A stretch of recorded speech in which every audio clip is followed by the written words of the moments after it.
Pelo segundo ano consecutivo, o vermelho dos movimentos sindicais se encolheram e o verde e amarelo tomou as ruas no feriado do Dia do Trabalhador. Trabalhadores brasileiros retomaram as manifestações em diversas cidades por todo o país, nesse domingo, dia 1º de maio, em atos que foram organizados pelas redes sociais ao longo das últimas semanas.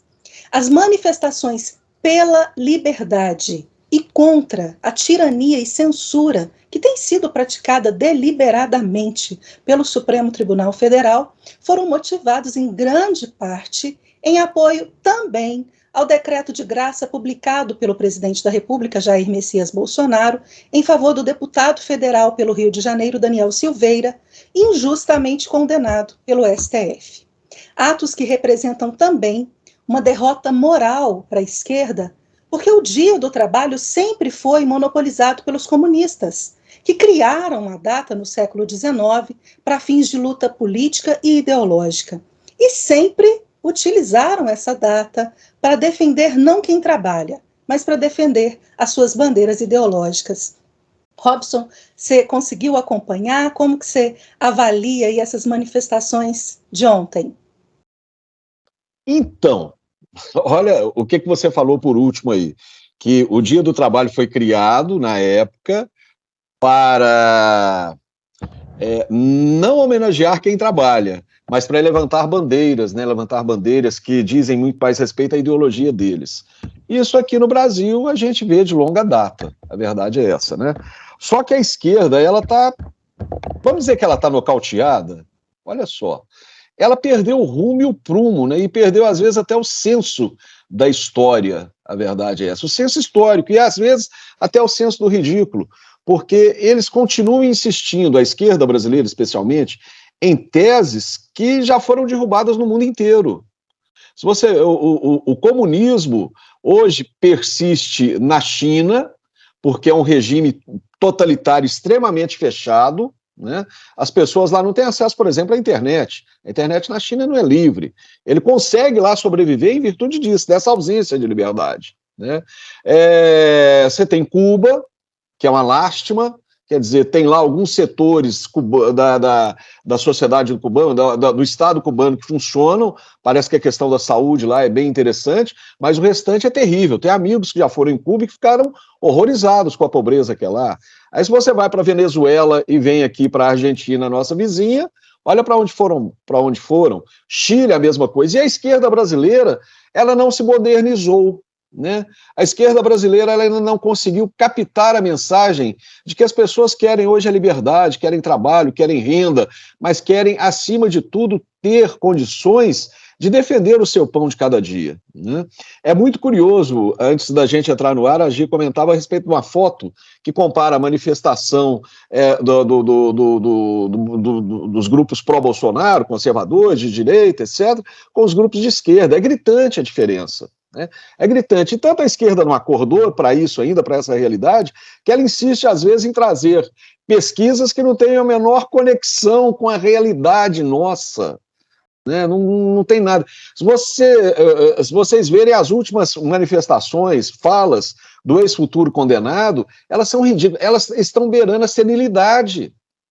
Eles têm o maior ícone deles num cidadão que passou a maior parte da carreira política dele se locupletando.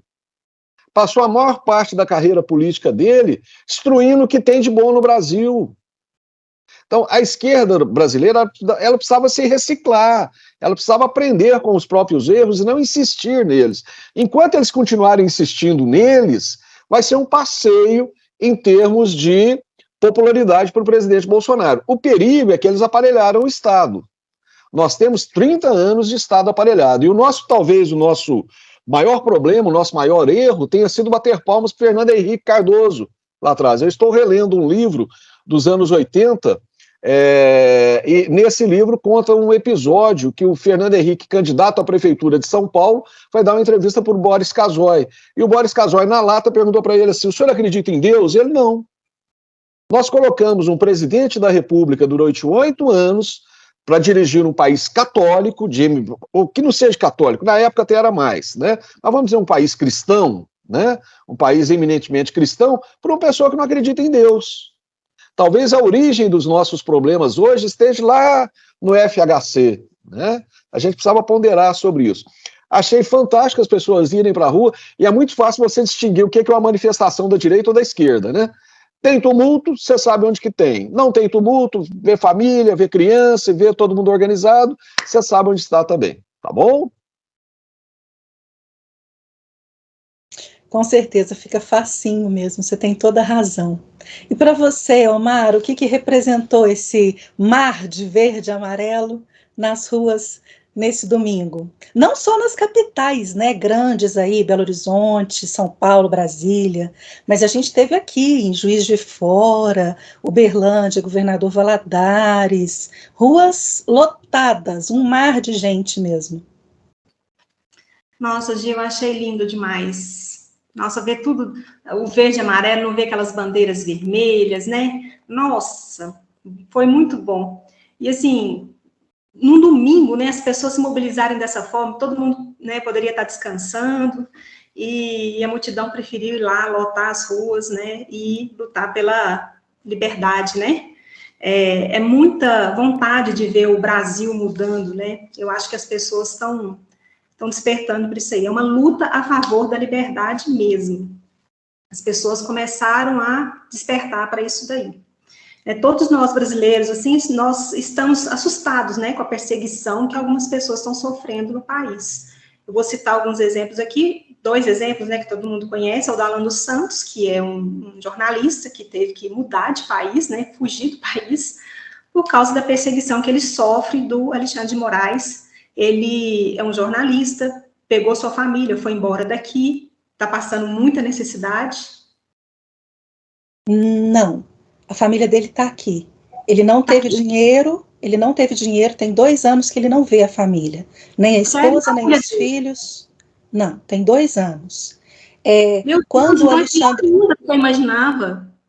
Alexandre de Moraes acabou com o veículo de comunicação, que era um veículo de comunicação, o Terça Livre, ele tinha um CNPJ, ele era uma empresa de comunicação, não é um canal no YouTube, como as pessoas pensam, não, tinha revista, tinha site, tinha cerca de 50, 30 funcionários, se eu não me engano, entre profissionais diretos e indiretos, trabalhando. E mais de 86, se eu não me engano, eu lembro dele ter publicado o extrato da conta bancária, que foi sequestrada pela decisão. E aí ele teve que fechar a empresa e não acertar com ninguém, com nenhum dos funcionários, nenhuma das famílias. Tem 2 anos que ele está exilado nos Estados Unidos, sem ver os 2 filhos. A última vez que ele viu o filho, era bebezinho, ainda nem falava, e a filha e a esposa. Pois é, então a situação dele é pior do que eu podia imaginar, né? Porque eu achei que ele tivesse ido com a família para fora do país. Nossa Senhora. Complicado, hein, Gi? E nós temos aí também o exemplo do Daniel Silveira, né? Que também foi uma decisão aí da Suprema Corte, né? Condenou ele justamente enquanto ela estava aí soltando bandidos. Então, assim, isso aí assustou muito a população, né? Eu acho que essa manifestação de ontem tem muito a ver com esses 2 casos aí. Então, eu fico muito feliz em ver, né, que milhares de brasileiros aí foram às ruas, lutar pela sua liberdade, lutar pelo Brasil, né?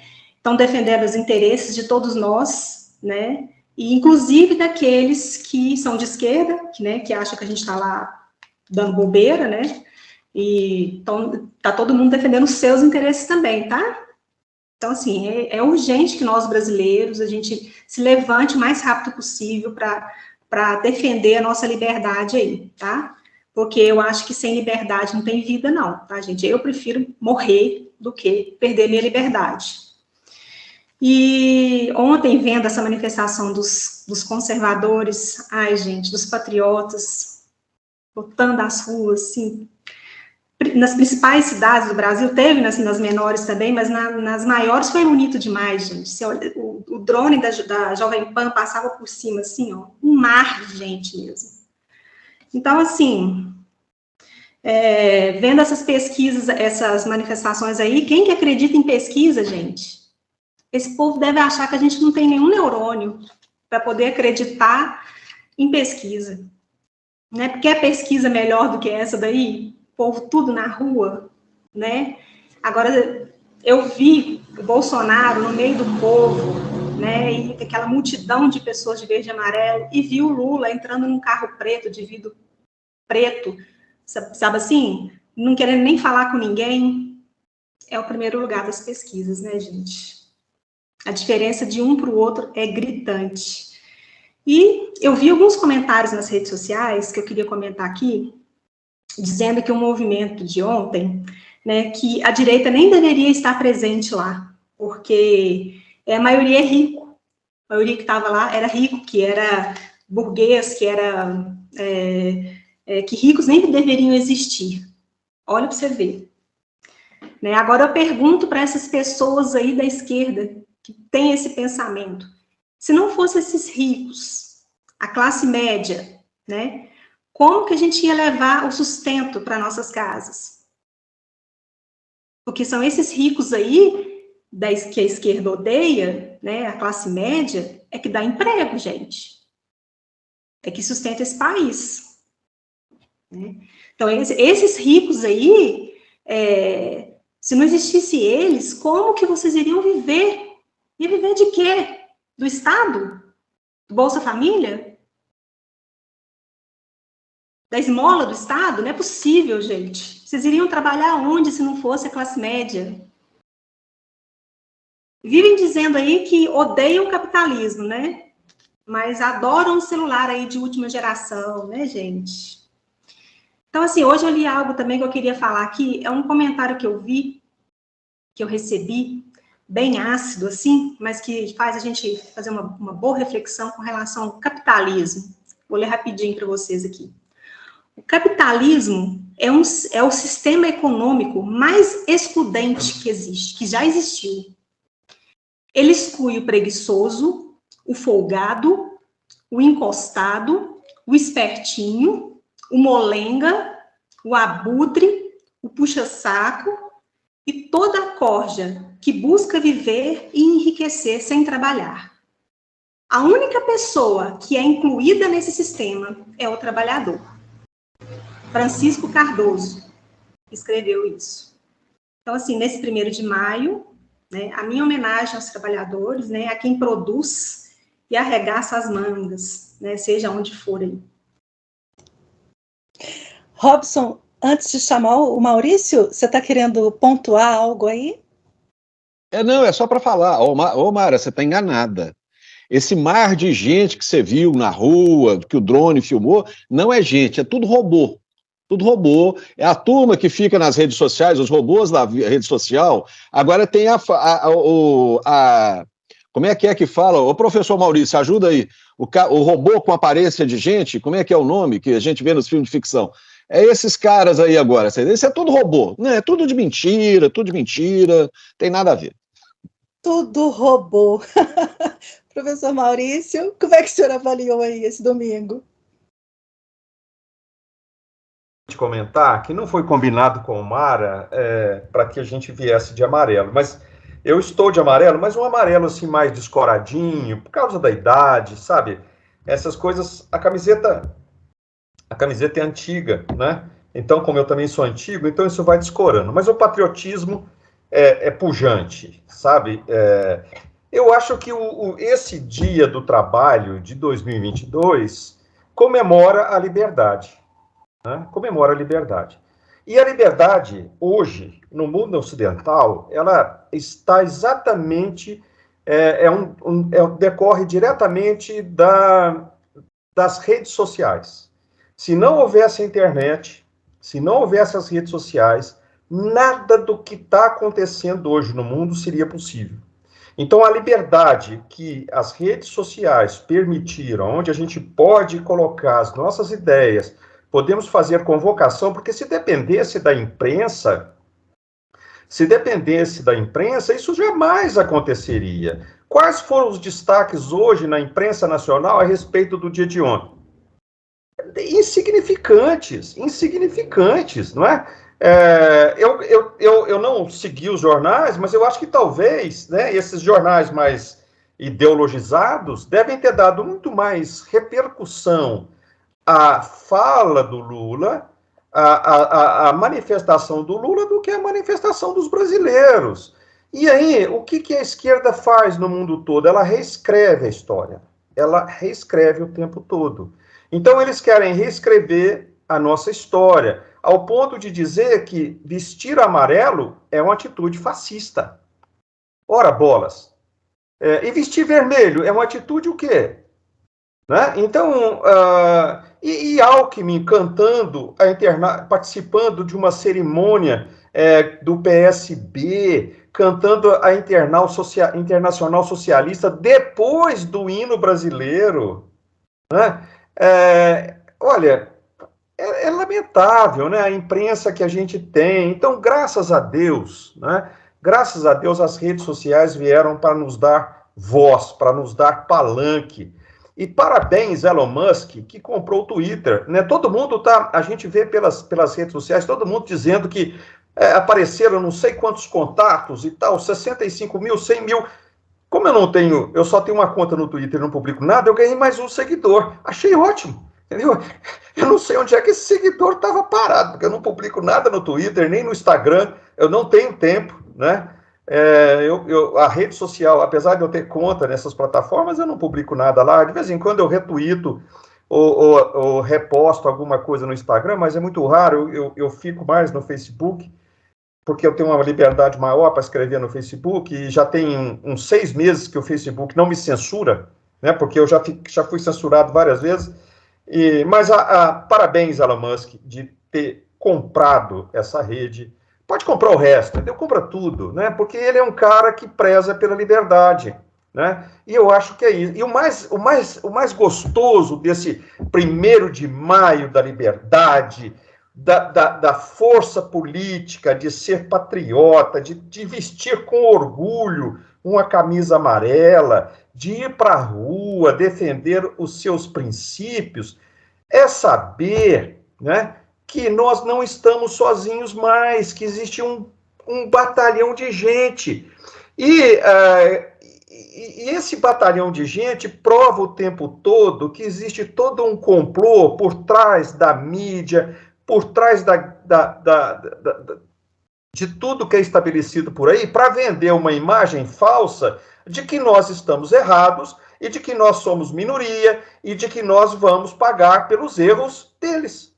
Tá? Então, olha, muito bom que seja esse 1º de maio, o primeiro 1º de maio de todas as liberdades.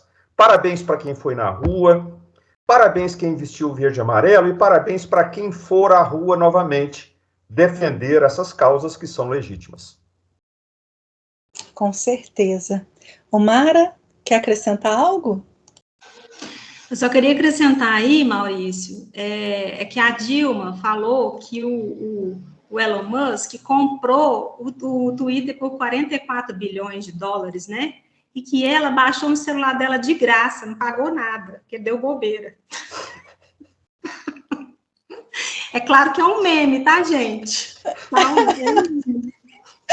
Ai, meu Deus do céu. Eu sou suspeito para falar, porque eu não sei como é que essa senhora conseguiu ser presidente do Brasil. E na época, eu falava, como é que pode, né? Quer dizer, como é que pode, né? E ela foi. E as pessoas não viam que ela não piorou, ela aprimorou.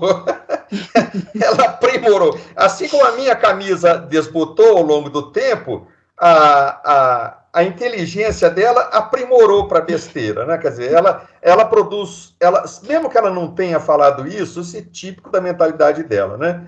Então, tem uma história dela de que o pessoal falou para ela, mas isso está na nuvem, né? E ela deu uma entrevista, mas que nuvem? Eu sei lá que nuvem que está. Quer dizer, triste. Ela foi nossa presidente. A estocadora de vento. E que tentou colocar a pasta de dente de novo no dentifrício. Oh, Senhor, como é que pode, né? Ainda bem que a gente melhorou, ainda bem que a gente acordou.